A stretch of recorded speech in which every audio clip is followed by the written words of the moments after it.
เธอนี่เด้อคุณพ่อลอยแกนเนื้อสารสินมาแล้วสิลำทรงกระจายเสียงเป็นสำเนียงมาขับผ่านปมแฟนโอ้ยในข้าวนี้ดีบ่ดีอาภัยด้วยหมอลำหน่อยสมัยใหม่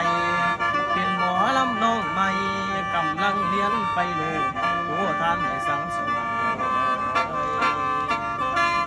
ในมือนี้บ่มีแนวมาฝากตอนพระคุณทานทั้งหญิงชายบุญกลมหลายได้มา